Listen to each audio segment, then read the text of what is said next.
And so. All right. I forgot your gavel. I'll go ahead and call the Banks School District's November session into order. We could all rise for the flag salute.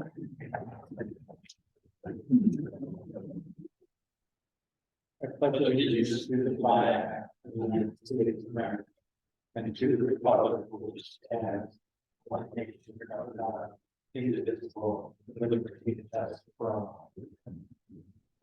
We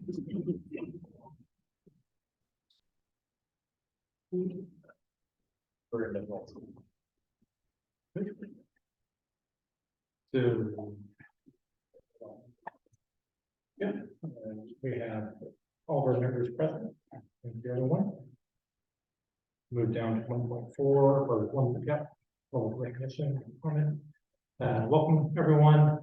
I don't have my card, but in essence, during public comment, it's 5 minutes, and please don't have any negative feedback on the district or any personal staff, and any public comment, the superintendent or myself will get back to you. And then do I have a motion to approve the agenda? I make a motion to approve the agenda. All in favor? Right. Passes unanimously. And now we are at 1.6 for the Banks High School student leadership report. So we have Ashley and Travis today, the duo will be the podium. Do you have anything you need to project? Don't believe so. Perfect. All right, thank you for being here. All right, for people, I'm Travis Easters. I'm the current and we're part of November. We've been here.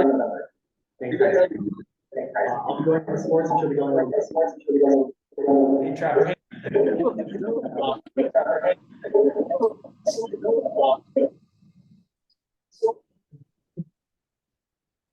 We good now, sorry. Do I need to repeat that or?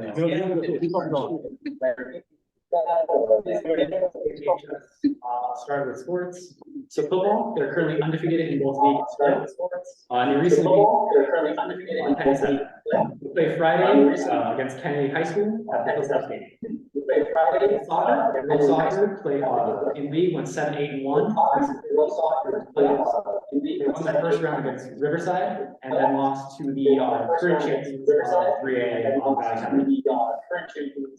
Boys soccer.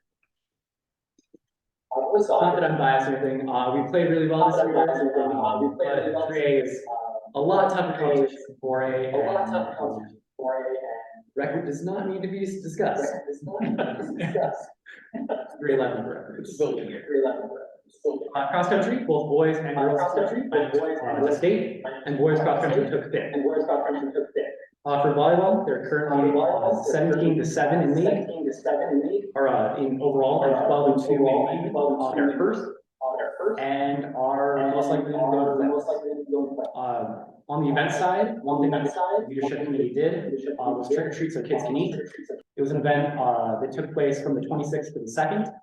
Where the first day on the 26th was putting out bags throughout the development and Banks area. And on the 2nd, it was collecting them for the Banks Food Bank. And it was a great success. For those that know the conference hall that's in Banks High School, it was filled with food when we were able to deliver it. So yeah, I'm prior to pass it off to the ASB Vice President, Ashley. Hi, I'm Ashley. So we have quite a few projects going on at the high school right now. The first that I'd like to mention is the Winter Clothing Drive. So this is put on by the National Honor Society Caring Committee, and we actually did it last year as well. And it was a really great success, and there was a lot more participation than I was expecting. So we're really hoping that this year we get the same amount of participation that we saw last year. It's a class competition, and we're collecting hats, gloves, scarves, socks, coats, and blankets. It began today, and then it will go through December 2nd, and all donations go directly to Gigi's House, which is a nonprofit organization in Forest Grove that provides various items for anybody, like hygiene items, household items, and all the things like that. And we also have an upcoming blood drive, so I'm actually the student coordinator for that, which will take place on December 1st in the Wrestling Building. It's through Red Blood Cross. And today was the first day that we began recruiting donors for that. Our goal is 66 donors, and we are also opening it up to the public. So I shared a link on the community Facebook page for people to sign up and also information on it. So anybody can sign up that wants to. So I'm really hoping we can reach our goal, because that would be super awesome. And I'm excited to be leading this project. The leadership class put on a bake sale on October 26th at a home volleyball game to raise money for breast cancer research. So I heard that they had a pretty great outcome on that, so congrats to them. And then the leadership is also having another upcoming bake sale in December. They know it will be at a home basketball game, but the actual date is to be determined, and that's going to be to raise money for children in need during the holidays. So yeah, those are all the current projects that we have going on at the high school right now. Are there any questions for me or Tucker? Yeah, thank you. And I do want to say thank you. The food bank is really filled up with that food. That was just so generous of all of you. Glad we can. Thank you so much. Thank you. Thank you. Thank you for being. Okay, we move on to recognitions. So our recognitions this month, it's a little bit brief, but I just wanted to draw attention to the EPA bus rebate program. You'll hear some of the examples in it with Dustin's report, but just want to celebrate, we're one of 2 districts in the state of Oregon to receive funding through a rebate program through the federal government, through specifically the EPA, to really have our fleet be as clean and as environmentally sound as we can. We're receiving approximately $4.4 million from the federal government to serve the students of Banks. Some of you may understand or know that our buses serve through a different company, right? We don't own the buses, we don't technically employ the bus drivers, so our bus drivers provide an invaluable service. You know, as I was driving out of the coast this weekend and saw how far our buses really go, and we travel most miles of anyone our students are certainly on the bus for a long time. So just some ways to think about this grant, in addition to just the idea of modernizing and the idea that the buses will be replaced at no cost to us. The cost benefit for us will come through pass-through savings. So where the company, you know, saves money in replacement buses, and when the company saves money in fuel costs, we'll expect to see changes to our contracts, you know, become our company. So the way some of the details are all still being worked out. We were pleasantly surprised. We have up to 11 buses that we can purchase.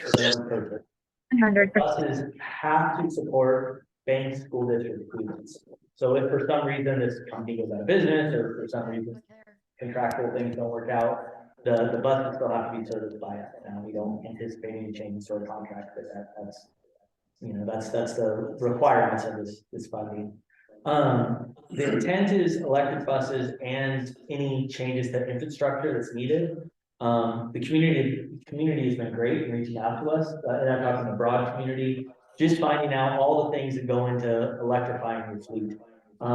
Obviously the kind of obvious ones, like how far can the buses go? Can they take a whole route? It does seem like an electric bus will be able to make it through our residential routes. They won't be able to make it to our sports events or to other things like that. So there may be an option to either buy propane buses with this same funding, or to keep some of the diesel ones. Other things we need to look at is electric buses are much heavier. So is our asphalt up to the non-technical in terms of strength you would need to support the excavator buses. Our local PGE group is partnering with us. We're actually meeting with them tomorrow for even some additional funding. But the idea would be that the buses themselves and the infrastructure is covered and supported through this. I refer to the grant, but technically it's a rebate program. So does the district take ownership of the buses, or do they reimburse the people who buy them, or what? They reimburse the people that buy them, but they're under obligation that they have to serve our students. Okay. The as we do our research, if this were to come up with anything that puts the district in any financial risk or financial, challenges, we can certainly not take this, right? We still have the opportunity to pass back any of the money. So that doesn't seem to be happening. It doesn't seem likely as we continue to do the research. The timeline's quick. We have to make orders, this spring.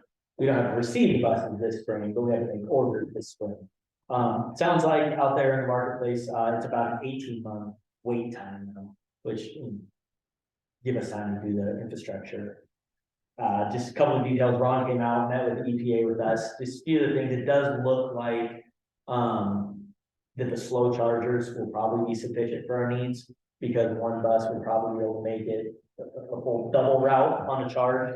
But what we may likely put in one or two of the fast chargers just in case. And those chargers would be placed on our campus or at the? Go ahead. Oh, I was gonna say at the, where the buses. Yeah, okay. Are responsible. But we did talk about, as we'll talk a little bit more about our committees, we talked about our facilities plan. Is it worthwhile, is it forward thinking to have some chargers here, not only for general community use, but if a bus comes from Kennedy High School on Saturday, is that infrastructure that we should plan on having? So it's still probably more questions than answers in this whole program, but we're working closely with Midco and, like I said, our local PGE department to help us out. So those are really all the details I had. I think I'm presenting now as a celebration. I know Duffy's going to talk a little bit about the financial side of it, and we'll just continue to keep you all updated. But wanted to make the board aware. Cool. This is fantastic. I mean, that we were chosen for this. Yeah. One of the Just, school districts applied in Oregon. I don't know. I can only imagine many. I know Midco had applied in numerous districts. We had to kind of do a joint application. I know just in general comment, I don't think anyone's told me the exact number, but many applied. And so, I don't know the criteria that was used for prioritizing. But yeah, it was, and the allocation to Oregon was something that, don't quote me on this exact number, but the allocation to Oregon was something like 5.5 million. So Banks is getting the majority of the federal allocation that's going to Oregon. And the Banks. We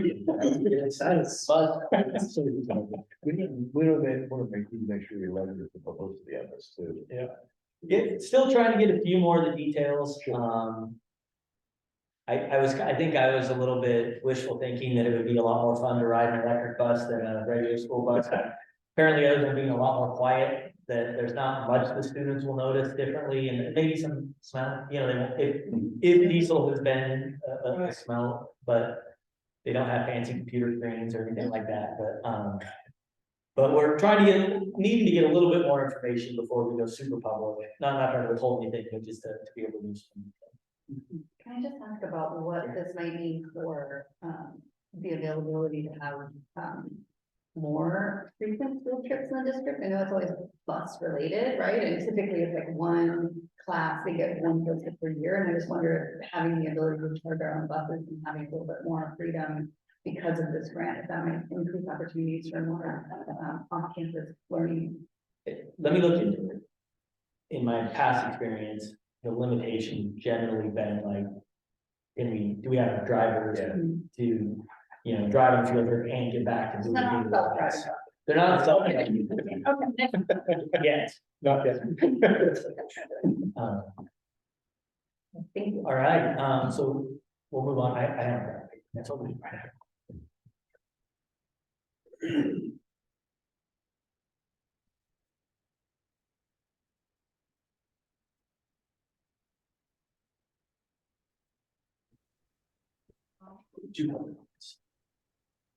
Not yet. Okay, so we'll move on to public comments. First one, Let's go, going alphabetical order, so, Jared, you're up first. Let me get my, timer going. All right. Thank you. I guess there was a board agreement committee meeting before this. and some amendments or something were discussed. And there was a hard copy that I was able to read, take a picture of. In those amendments, it says regarding public comment, the board will not tolerate any audience comments from staff, students, or community members that violate the Banks School District's anti-discrimination policies, including but not limited to statements that are false, untrue, racist, or discriminatory towards any person or group. If an individual makes a comment that violates district policy, the speaker will be told that their comment violates district policy and that they must refrain from making statements that violate district policy. If the speaker refuses to comply, the board may request that the individual leave the boardroom. If the meeting is taking place virtually, the speaker may be muted if their comments continue to violate district policy. So my question to the board is, who determines if something is false, untrue, racist, or discriminatory? I'd really like you to help the public understand how you arrive at that determination, because those are very gray, areas, right? Something that might be racist for someone, or untrue for someone, or false for someone is not that for someone else. So I think it's good for the public if you were to be a bit more clear in your definition on what those things are. Because there's a lot of gray area there. If I read the non-discrimination policy on the district website, it says, the Banks Board of Education and School District prohibits discrimination and harassment on any basis protected by law, including but not limited to an individual's perceived or actual race. And I assume perceived is applied to every other descriptor that comes after that. So anyone's perceived color, perceived religion, perceived sex, perceived sexual orientation, and there's a footnote there. Sexual orientation means an individual's actual or perceived heterosexuality, homosexuality, bisexuality, or gender identity. So if a speaker comes up here and says, a man is a man, a woman is a woman, a man cannot be a woman, and a woman cannot be a man, is that discriminatory in the board's opinion? And would that speaker be shunned from school board meetings? Because that's completely anti-biological. So I think it's good for the public to please clarify what it means to be false, untrue, for the school board to clarify what it means to be false, untrue, racist, or discriminatory.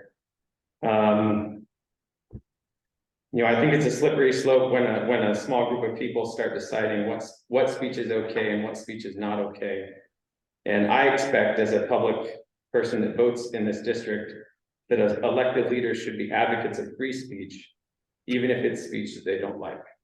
So thank you for your time.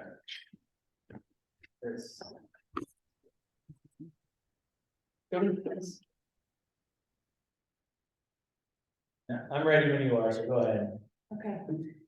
Well, I'm not gonna say exactly what Jared said, but I want to speak to the disagreement last month between Ayla and Carissa, which I'm sure we all remember.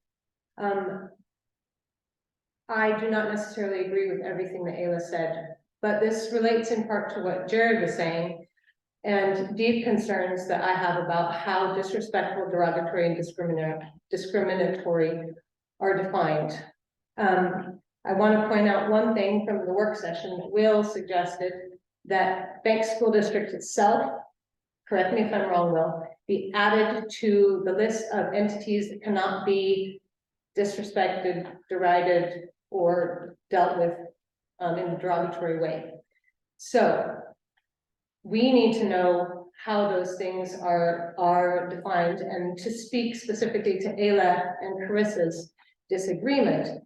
If Ayla was speaking about policy and ideology, then, and as opposed to the children themselves, then I feel that what she said it needed to be heard. Carissa's right, that no child should be told, you are not welcome here. But if Ayla is speaking her mind about policies that she feels should not be accepted here, that's something that the board needs to hear. So I have three questions I want to ask her as an example. Is it disrespectful, according to the board, to say that we disagree with the inclusion of biological males in biological female sports? Is it disrespectful to refuse to accept compelled speech related to pronouns? That is, that our children would be compelled to use the preferred pronouns of other children. These are huge, civil rights questions facing the board in our district. Is it disrespectful to argue that some flags, such as the BLM flag, are divisive and ask that they be disallowed if flags such as Christian ones are not allowed?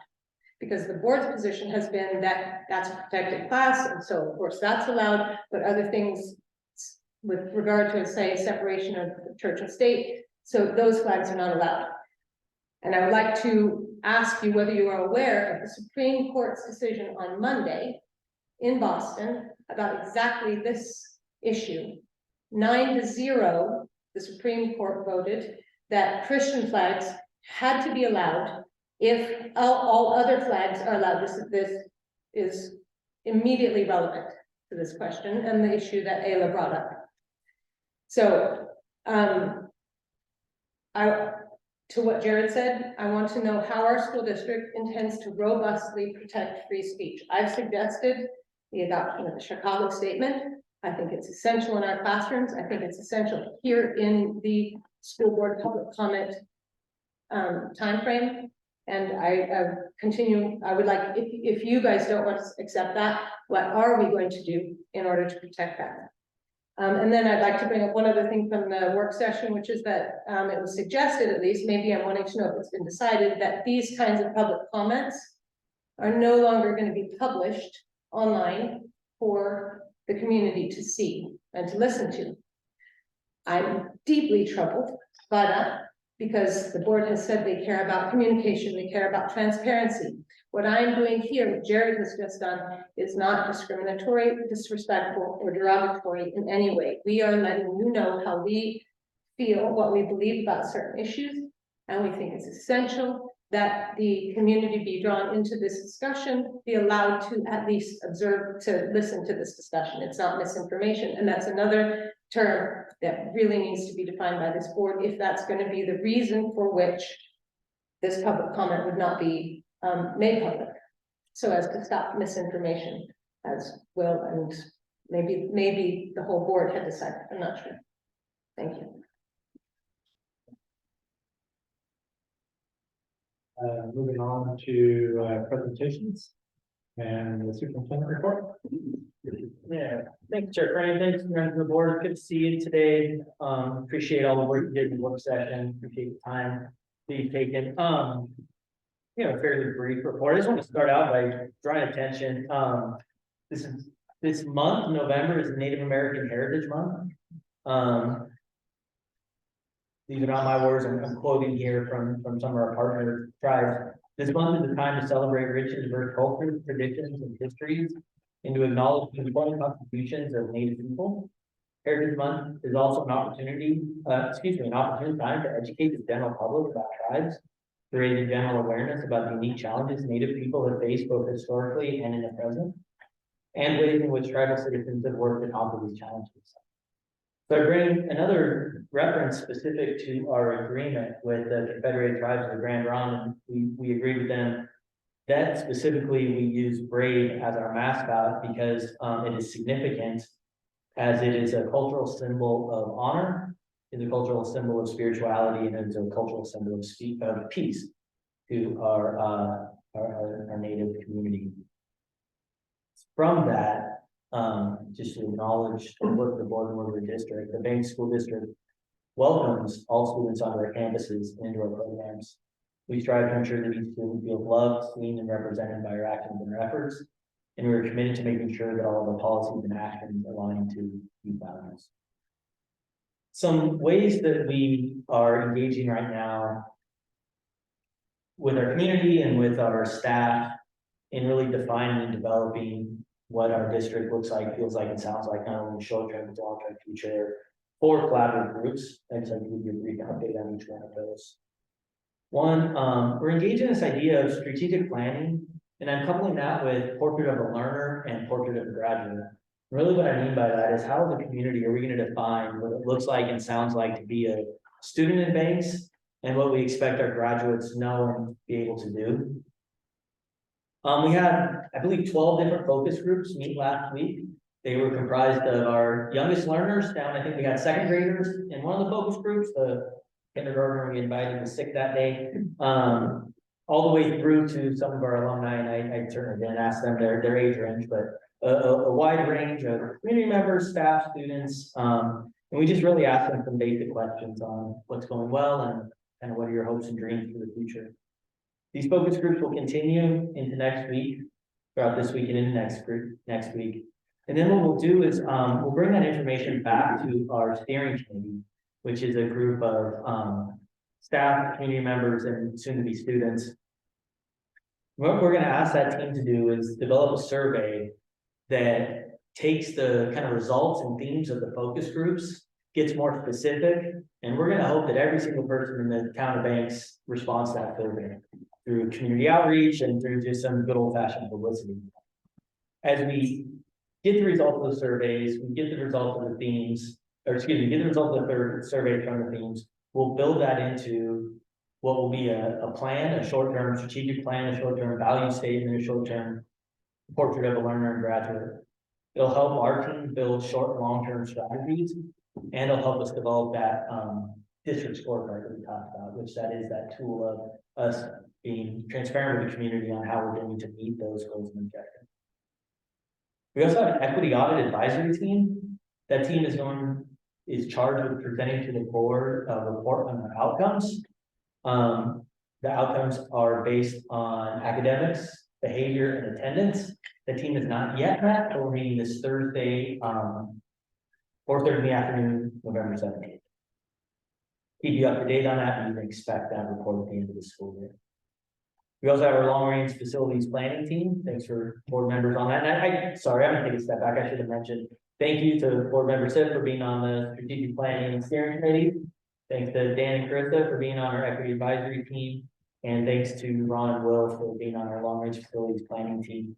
We did meet once with the facilities planning team. We talked about priorities, really trying to come up with solutions that build off of the work that we had done in the past and meet the current context. Really, the way I think about it, that context kind of hits a kind of trifecta of really educating the community around funding of schools, funding of facilities. You know, the state of Oregon doesn't give us any money to build schools. Like we start from zero. So I want to make sure this isn't a judgment on any past administration and past practices. We just, by definition, are a starting point of zero. We have a high school that's been neglected facilities and maintenance wise, and we have the potential for some significant growth in our community. So we really need to marry all of those ideas and come up with a plan that meets them. And I think that team is off to I mean, we have 1 2-hour meeting, but I think we're off to a start. We made some good connections and we'll continue to meet. Real short term on that, I've mentioned this in the past. Our assessments, our state approved assessments and plans expire this month. And so this spring we'll apply for some grants that basically are guaranteed to get, and we will redo those assessments and those plans, which gives us the opportunity to unlock some other funding. And finally, team I haven't talked a lot about with y'all, but internal team, we do have a group of teachers and administrators really investigating classroom practice, working through a group called the Center for Education Leadership out of the University of Washington to really focus on classroom experience around this idea of classroom environment culture. So we'll be meeting multiple times to really get a little bit better discussing what sort of high quality instruction looks like and sounds like, and how we can have that professional discourse. So switching gears on you, it's time for us to really start thinking about what our role is in the next biennium's school budget, the 2023-2025 biennium, and the budgets that's going to be set for that. Right now, we really don't know what's going to happen, but we need to prepare ourselves to be able to provide information when people are asked of it. So just a little bit of a background. The legislature sets the state budget on 2-year cycles. And the first year of the biennium, we get 49% of our allocation, and the second year of the biennium, we get 51% of allocation. They base it off of this thing called the revenue forecast, we're doing another revenue forecast soon. At the end of November will be what they call the December revenue forecast. That's kind of how much money we're gonna have as a state. And then they look at other things that they call the current service level. So I'm gonna talk about CSL1, the current service level. That's for every state funded entity. Anything that takes money from the state has a current service level. It turns out, if you take, from what it looks like right now, if you were to take what we project all the state revenue to be, and you take everyone that took money from the state over the past 2 years, and what their current service level would be, it would only be about a 2 to 3% increase. You can only roll up 2 to 3%. And if we think about the way inflation has impacted costs over the past couple of years, we're beginning to think that that number may be insufficient. So the timeline is the legislature has to come up with a current service level that they are going to use. That won't happen for a while. But right now, we're starting to hear what the current legislature, the one that's elected into office now, that's been in office, are starting to talk about a number here that's 9.5 billion. So that's the state school fund. So for all public schools in the state, slice the pie up to 9.5 billion. That's right around that 2.5% increase from the previous biennium. My argument and the argument of many administrators is that's going to be insufficient, and that maybe they didn't use the right methodology to come up with that. One reason is they're using historical data for wages. So like, what's the average cost of a teacher over the past 10 years? And we've had disproportionate increases over the past couple of years. Cost of living increases have been significantly higher than so, as we begin to discuss and begin to advocate in the state, what we need to listen for is on February 1st, the newly elected governor, that's when her budget will be due. That's when it'll come public. So that's when we'll see what she is recommending, a CSL, a current service level, or actually a budget based on a current service level for the state school fund, and specifically Wilson State level. When we hear everyone arguing about that and when we're advocating for that, there's sort of 3 pieces of data that is going to help contextualize that 9.5 number into the Banks district. If, say we end up and get a number that's just not sufficient, we can't take our roll-up costs, we have to figure out ways to reduce, or just to put it into context. It's about $60,000 a day to run our district. Now, it's actually a little bit more than that, but if we did a furlough day, we don't save all the money for the lights and everything like that, right? There's certain contracts that we have that don't really matter if we skip a day. But generally speaking, we're about $60,000 a day in money to run our district. A teacher, on average, an educator, is about a $78,000 a year expense for the district. Now, for our teachers out there who are like, I don't know, I'm close to making that much money, it's because that includes all the employer, all the employee, or all the benefits that the employer has to pay, PERS, federal taxes, all that stuff. But probably the most important number that you're going to want to think about, see, you're going to hear lobbyists say, no, it's 10.2, it's not 9.5, we got to get to 10.2 or 10.4 or whatever that number is. Every time that number goes up by 0.1 billion, which is $100 million across the state, right? Every time that goes up by $100 million, that's $20,000 into the bank's budget. So when we start hearing that 10.2 billion is what basically the general consensus is to have adequate roll-up costs, we'll know that that puts us at about $120,000 short of what, in general, of what we may be to roll up. Now, way too early to worry about any kind of math or anything, but just these are numbers that we may need to use as legislators may reach out to you and say, if we adopt a $9.5 billion budget, and that gets you, where does that get you in terms of roll-up costs? These are the kind of numbers we'll need to use in our advocacy to make sure that the students and staff can get what they need to work. I'm going to pause there Then I'm just gonna do a quick rundown of the rest of the meeting, but with that pause there, are there any questions? Because Dustin's gonna give a presentation in a minute on current year budget. I'm trying to talk to you about next biennium's budget because it's a legislative advocacy that we're probably gonna have to do, at least in getting them some information. So just let me take a minute. Is there any discussion or any questions around anything I talked about, but maybe specifically the budgetary stuff? I can bring this up here, Justice, if you want, but I'll just mention it.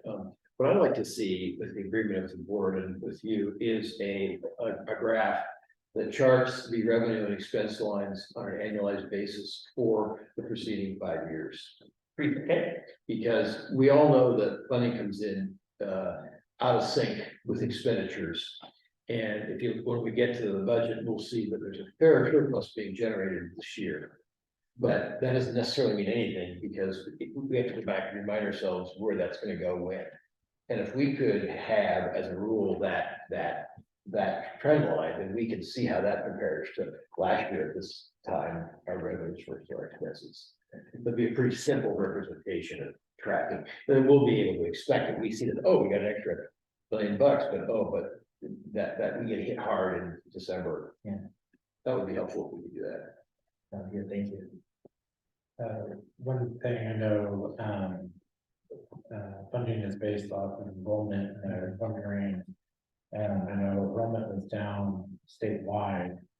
That was curious if that was being changed, or if. Yeah, no, that's a really good question. So statewide, we think we're down about 20,000 students across the state. I'll stick to the facts of this one. I'm very, very, very, very worried about where those students are. Because they're not only are we down enrollment, many of them are like unaccounted for. What I mean by that is we don't have records requests for them. If a student goes to any other school, besides Banks High School, like one of them, using that for example, if a student goes to any other school besides Banks, we get a records request, so we can at least kind of know where they're going and that they're enrolled in school.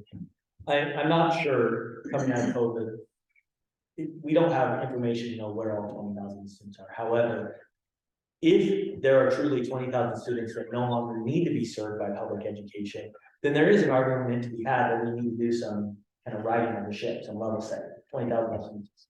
Now, on Banks though, we are right now 30 students about above where we budgeted from for this year. So our enrollment is increasing, and what it seems like is we're kind of getting back some of that COVID dip. Then, of course, if the kind of housing developments, we have pretty soon an apartment are gonna come in, and we should continue that kind of. Do you know if the state has on their agenda to where those 20,000 kids in your example, when are they gonna go back and assess? So right now, and again, we're gonna have a newly elected legislature and when the decisions for this come, but right now it appears in their formulas that they are considering those students to not be part of our system. That may change, but right now, from what we're hearing, the facts that we're getting from is pretty much like lobbyist phase, and from organizations like COSA, from the Oregon School Board Association, things like that. When it really comes out is when the new governor comes out with her budget on February 1st, and then you'll be listening for something that the co-chairs of the Ways and Means Committee, they will like put out the official, budget that'll get voted on by the legislature. Likely, Dustin will have to, do our processes. Likely we'll have to choose two budgets. One at whatever number seems presented, and one if, maybe like put a budget out at 9.5 and a budget out at 9.8 or a 9.8 and a 10.2 or something like that. But normally in these cases, that's what we end up having to do is put forward two budgets, discuss those, and then hopefully by the time we adopt, then we have a state budget. Any other questions? You just notice this budget doesn't account for inflation or rising operation costs. Yeah, it really doesn't. And that's one thing we need to just continue to kind of advocate, and it's not even advocate, just explain to them how our costs are different, and But there's a lot to happen between now and then. absolutely, This is very. yep, 100%. Thanks for bringing that up, though. Extremely early in the process. All right, Dustin, I think you're up.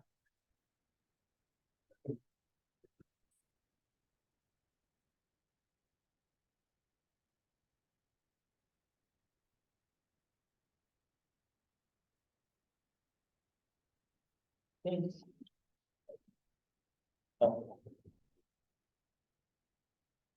have a pretty short presentation tonight. I want to bring up everyone's favorite topic, finances, money coming in, money going out. I wanted the board to be able to get a look at how things are going this year. And give you a chance to ask any questions. For the board and for anyone who has access to the agenda packet, the report is in there, and it's called the October 2022 General Fund Financial Report, if you're looking at that now. So basically what it's showing is our general fund, our money that's funded, as Brian was talking about, state sources, things that aren't funded by grants and debt, things like that. I wanted to give a look at where we are as of the end of October in terms of revenue that we've received from various sources, and spending, that expenditures that have taken place in that time. So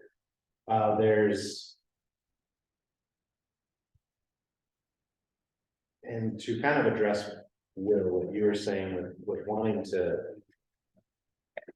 have a look at how things are going over years, I'm already running in my mind. I think I'll be able to get a good graph next time to take a look at that. But I did want to confirm that there's a column that talks about the budget through 10/31, and this is kind of my best forecast based on going back in prior years and looking at when we received things, how much of the state school fund we received so far, how much of, so that is kind of an educated guess on what I would expect us to have received historically at this time of year. And for the most part, when I calculated the actuals, they came in pretty consistently to what I had expected from a budget standpoint, and that's encouraging so far. In the first couple months of the year, coming up on 4 or 5 months of the fiscal year. I wanted to draw attention to the resources other actual number, and that reflects our beginning fund balance. As of when I did this report, that was $3,082,084.50. Now this number, as I prepared for the audit this week, I did end up doing a few adjusting journal entries, and that's changed a little bit. And also the auditors will be visiting this week if they propose any journal entries. But I don't expect this number to change more than maybe $10,000 at most. And so this number is about 5.4% lower than the general fund beginning fund balance when we started the 21-22 school year. Now this isn't the ideal situation. We obviously want to be adding to our beginning fund balance every year, but this is in line with the projections I was aware of when I came in June, and that we were expecting it to be a little bit lower. However, there is certain things, our actual, if you look at the actual number versus the budget number, it's almost $1 million higher. So we do budget conservatively, and there is, some reserves between those two numbers. We also have the adopted budget includes $1,042,699.49 in unappropriated ending fund balance. So we've already left aside over $1 million that we can't spend no matter what, and also $50,000 in contingency. So overall, despite the fact that the beginning fund balance did dip, overall, we're still in a very healthy position, have healthy reserves and no major concerns in that department. I wanted to draw your attention to the local revenue.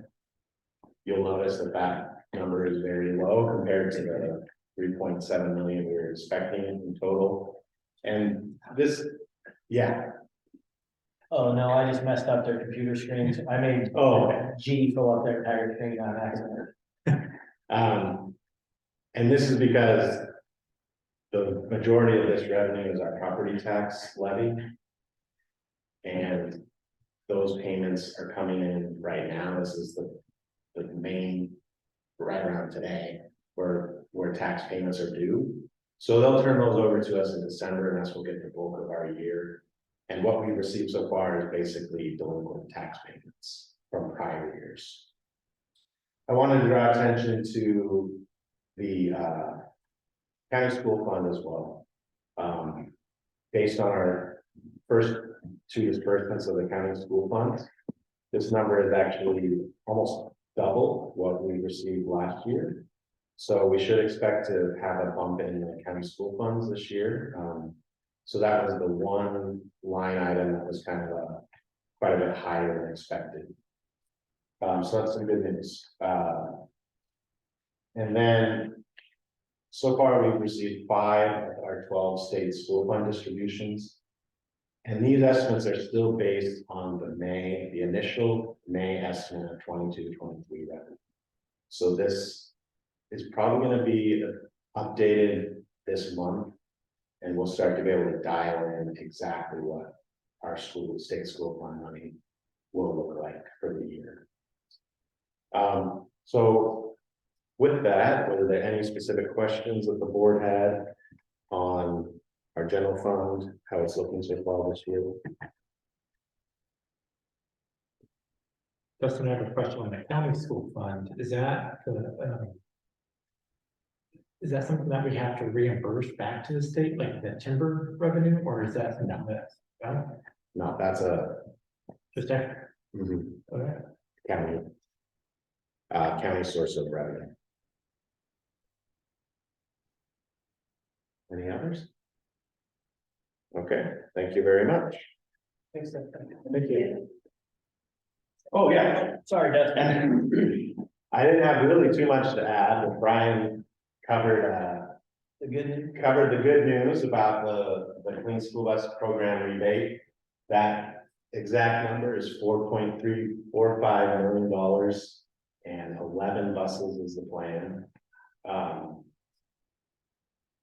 My understanding, I believe, is some of the criteria is based on route lengths and things like that, and with our district having long bus routes, I believe that played a factor into being selected, so. There it is. That's one of the things that I found that I heard, and maybe you had numbers on this, but as I understood this, you have 2 buses that need to be replaced at their end of life. And I'm not sure if that was in our budgets going forward, that they need to be replaced. But obviously this will take care of that. And I don't know, from a budget standpoint for you, I guess it's more of a statement, but when we have buses and repairs for buses, in our budgets, I don't know if we are allocating that. I don't know if that's a question. We shouldn't be buying buses. Yeah, So the way, oh, go ahead, I'm sorry. Brian mentioned it earlier, we don't actually. The way we have a third-party contract and Mid-Columbia So they're doing. owns their bus barn, owns their buses. So we don't actually expend that money to replace buses. So then I would just go into contract negotiation. Yes, Absolutely. so where the savings would, or the changes that would come from that would be in future negotiations on contracts. Because those contracts do include an annual negotiated fixed cost rate that we pay them. Yeah. Monthly. Yeah. That factors in all those things, including wear and tear on equipment. Thanks, Justin. Thank you. Okay, consent agenda. We have 5.1 and 5.2. Actually, I don't think we have any. All on this. No? Okay, so do I have a motion to approve the consent agenda? I make a motion to approve the consent agenda. All in favor? Aye. Passes unanimously. Okay, and then, going down to discussion items. Frank? So the discussion items, last time, we actually brought this up as a discussion last meeting, and there was a pretty significant amount of context and comment, and so this is actually the second time you're seeing your proposal changes to your policy BDDH, which is public comment. We are recommending that this serve as a discussion for you, that you see the proposed changes, give me feedback, comments, ask us to bring anything back, but, that sits in, it's not in as an action item right now. So. Open up. I'm gonna try to multitask a few things here. Oh, thank you, Jacob. You might be able to get the other thing, Jacob, if you hit follow, you can see where it says follow. To get to the actual policy itself, that's just the situation page. If you don't see the thing that says follow, just go back and.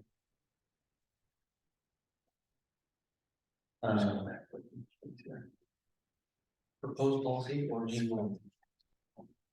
Proposed policy, let me see exactly what it says. But yeah, proposed BDDH. Perfect. As you all can clearly see. So these are the same, the things in red are the changes to your policy. And again, they're actually mostly not changes. What we had was board agreements, board policy, and then just stuff on our website. It was all trying to say the same thing, and it was mostly in agreement with each other, but it just hadn't been updated to use the same words. And so at minimum, it created confusion, and then a few times it did create some discrepancy. So, the board, you all have this in front of you. It's just open up for your discussion at this point. And you took record of the conversation had during the work session. We did, yes. Yeah. Now, those minutes will be posted on the website as well as any changes to this.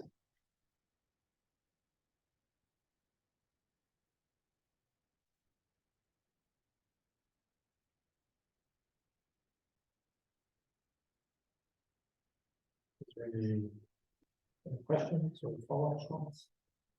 Yes.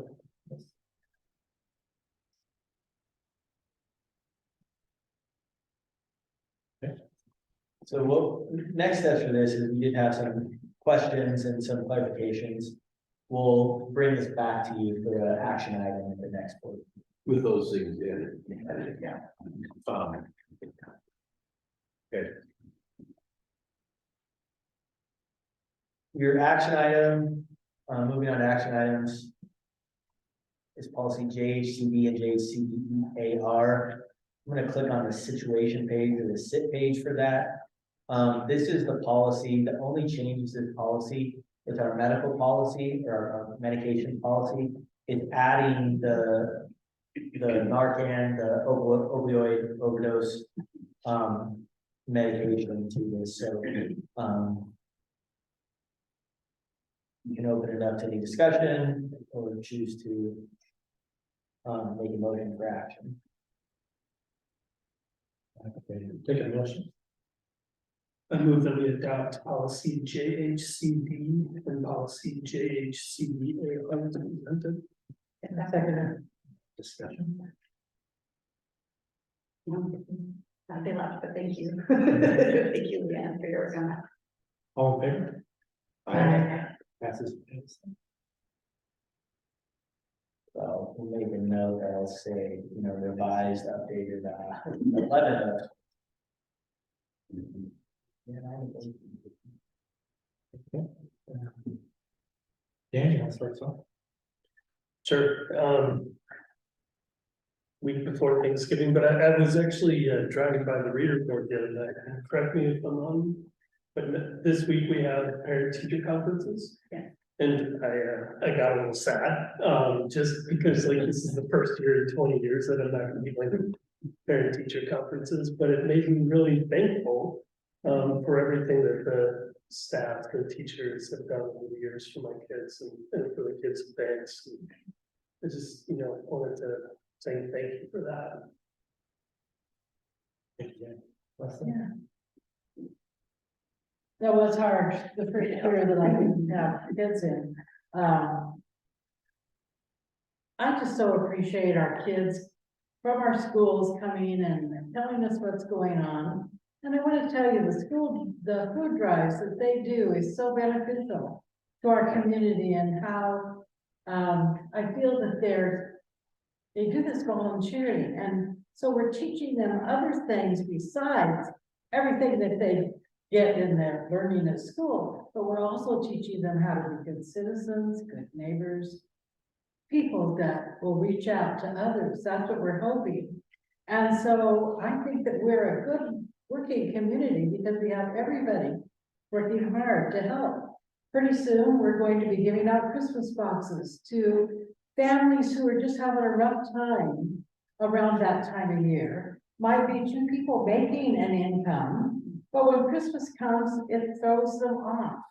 And so I get plenty of help from our community and our schools to see that that's going. And so we just have so many good things. This is a real good community, and I appreciate all of you coming to help us be the best school that we can be.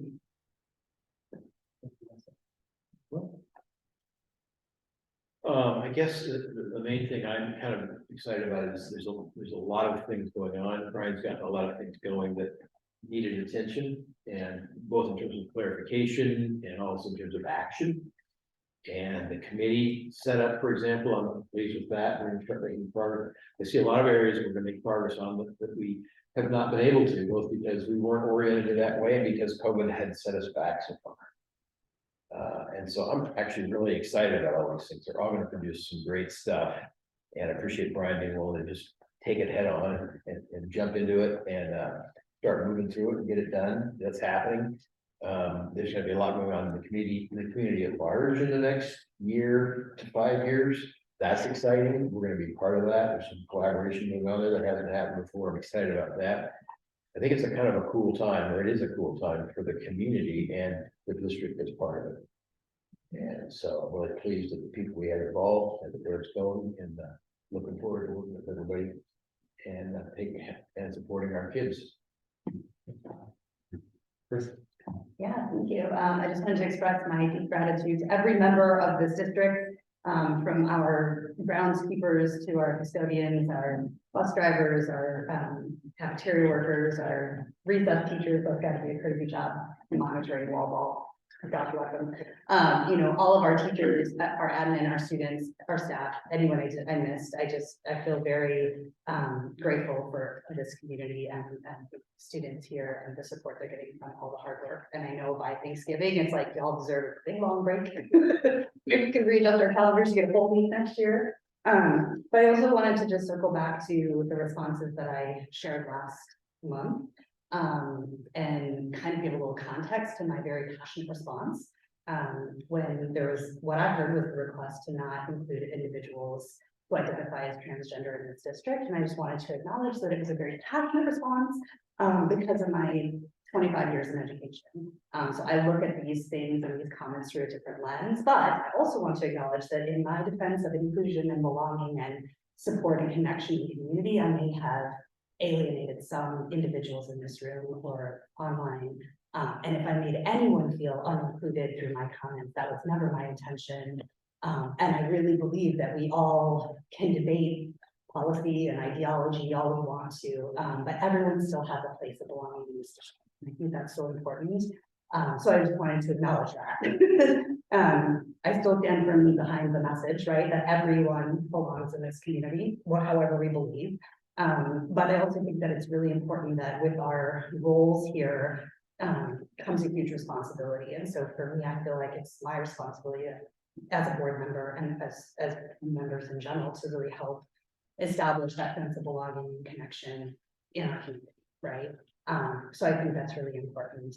And like I said, we can disagree about things. This is the beauty of the United States, right? Like, we don't have to agree on things, but when it comes to fundamental civil rights of our children, that's not something that we can debate, right? That's just, those are the rights of our children in a public school setting to be here and to belong. So those are, that gives you a little context, right? And part of it, I think, too, is just hearing the beautiful presentation from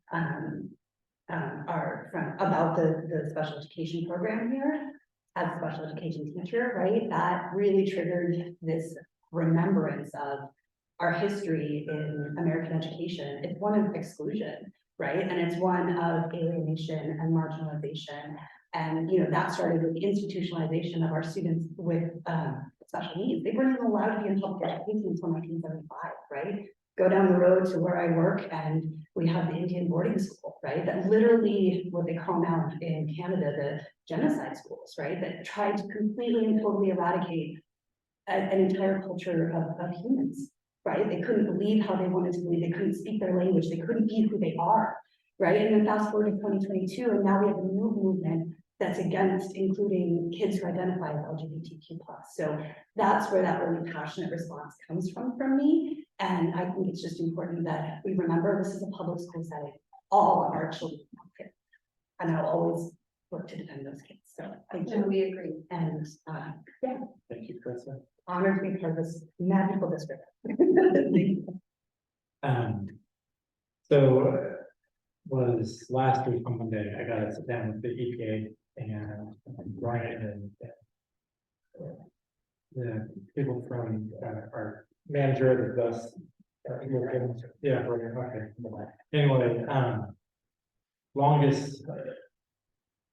longest bus route is 45 minutes. And 45 minutes of time for those kids to sit on the bus.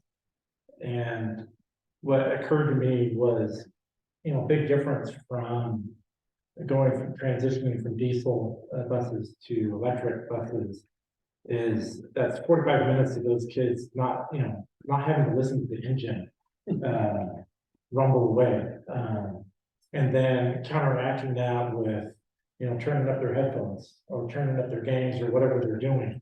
That I think the transition to that technology, as we figure this out, and a lot of good questions of whether it serves, you know, how it serves our district, that I can only imagine the conversations of the bus driver now being able to hear every student on the bus, because, you know, there's not that acoustical noise that's being generated by the engine.